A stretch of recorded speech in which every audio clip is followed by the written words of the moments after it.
90 के दौर के मशहूर अभिनेताओं में से एक सनी देओल की छवि आज भी बॉलीवुड के एक बड़े सुपरस्टार के तौर पर बरकरार है। आज भले ही बॉलीवुड फिल्म इंडस्ट्री से वो दूरी बनाए हों, लेकिन सबके बावजूद उनका इंडस्ट्री में एक बड़ा मुकाम अभी भी कायम है।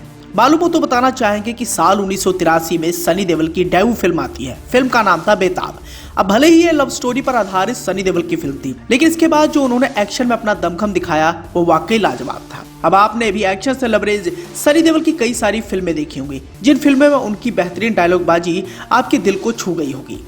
और यही बड़ी वजह थी कि 90s के दौर के ये सबसे धाकड़ अभिनेताओं में से एक माने जाते थे। सनी देओल अपने एक अलग ही रुतबे के लिए बॉलीवुड फिल्म इंडस्ट्री में काफी ज्यादा प्रसिद्ध हो चुके थे और ये रुतबा आज भी बरकरार है। आज भी सनी देओल की एक झलक पाने के लिए उनके फैंस काफी ज्यादा एक्साइटेड रहते हैं और उनकी आने वाली फिल्मों पर भी उनकी निगाहें गड़ी रहती हैं। लेकिन कहते हैं ना, जितना बड़ा सुपरस्टार उतने ही उसके दिलचस्प किस्से। अब सनी देओल जब कामयाबी की ऊंची ऊंची बुलंदियों को छू रहे थे तो जाहिर सी बात है उनसे जलने वालों की भी कमी नहीं होगी। वैसे इंडस्ट्री में कई सारे दोस्त भी हैं सनी देओल के, लेकिन उनसे खफा रहने वाले कलाकारों की भी कमी नहीं थी और उन्हीं में से एक थे जैकी श्रॉफ। और एक बार ऐसा भी समय आया जब जैकी श्रॉफ मन ही मन में सनी देओल से नफरत करने लगे थे, और क्या थी इसके पीछे की वजह हम आपको इस वीडियो में बताने वाले हैं। दरअसल जैसे कि आप सभी जानते हैं कि सनी देओल ने अपने फिल्मी सफर के दौरान अपने दौर के सभी कलाकारों के साथ काम किया, छोटे से छोटा कलाकार और बड़े से बड़ा कलाकार। लगभग हर कलाकार के साथ सनी देओल की जोड़ी को भी बड़े पर्दे पर लोगों ने बहुत ज्यादा पसंद किया और उसी दौर के एक अभिनेता थे जैकी श्रॉफ। अब जैकी श्रॉफ और सनी देओल एक ही दौर के अभिनेता थे और इन दोनों सितारों की 90s के दौर में बहुत ज्यादा डिमांड भी हुआ करती थी, तभी तो इन्होंने कई सारी फिल्मों में एक साथ काम किया। लेकिन फिल्मों की शूटिंग के दौरान सनी देओल से मन ही मन में जैकी श्रॉफ इस कदर खफा रहने लग गए थे कि उनके रोल तक कटवाने के लिए वो डायरेक्टर्स पर प्रेशर बनाने लग गए थे, लेकिन ऐसा नहीं हो पाया।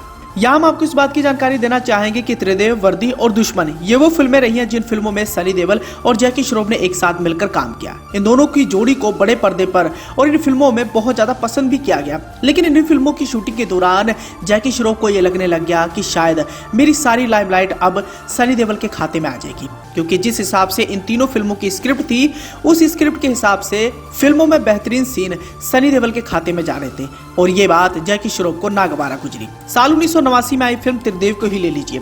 अब इस फिल्म में सनी देओल और जैकी श्रॉफ के अलावा नसरुद्दीन शाह भी मौजूद थे, लेकिन एक्शन और डायलॉगबाजी के मामले में सनी देओल इन दोनों सुपरस्टारों पर भारी पड़े थे और यही बड़ी वजह थी कि जैकी श्रॉफ आने वाली फिल्मों में वो गलती नहीं करना चाहते थे। इस फिल्म को करने के बाद वर्दी और दुश्मन ये वो फिल्में थी जिन फिल्मों में एक बार फिर से सनी देओल और जैकी श्रॉफ ने एक साथ काम किया और इन फिल्मों के रिलीज होने के बाद जैकी श्रॉफ मन ही मन में सनी देओल से नफरत करने लगे थे, क्योंकि सारी लाइमलाइट हर एक फिल्म में सनी देओल ले जाया करते थे। अब स्क्रिप्ट के हिसाब से सनी देओल को जो रोल दिया जाता था वो उन पर बिल्कुल फिट बैठता था और अपने किरदार को बड़े पर्दे पर पानी की तरह पेश करते थे। वहीं दूसरी ओर जैकी श्रॉफ भी एक उम्दा कलाकार थे, लेकिन सबके बावजूद हर बार सनी देओल से वो पीछे रह जाते थे और फिल्म में जो सबसे ज्यादा लाइमलाइट बटोरने में कामयाब होते थे वो थे सनी देओल। और यही बड़ी वजह थी कि मन ही मन में जैकी श्रॉफ सनी देओल से खफा रहने लगे थे। खैर, मौजूदा दौर की बात करें तो दोनों सुपरस्टार आज भी लाइमलाइट में बने हुए हैं। एक तरफ जहां जैकी श्रॉफ हर साल किसी न किसी बड़ी फिल्म का हिस्सा बन जाते हैं, वहीं दूसरी ओर सनी देओल 2019 के लोकसभा चुनाव के दौरान बीजेपी के दामन थामकर गुरदासपुर की लोकसभा सीट से चुनाव लड़ा, जिस चुनाव में उन्होंने जीत भी हासिल की। 2019 में उनकी आखिरी फिल्म ब्लैंक रिलीज हुई थी। इसके बाद उनकी अगली फिल्म गदर 2 पर सबकी निगाहें गड़ी हुई हैं। सनी देओल एक बार फिर से बॉलीवुड में एक बड़ा कमबैक करने वाले हैं और गदर 2 का काफी बेसब्री से इंतजार किया जा रहा है।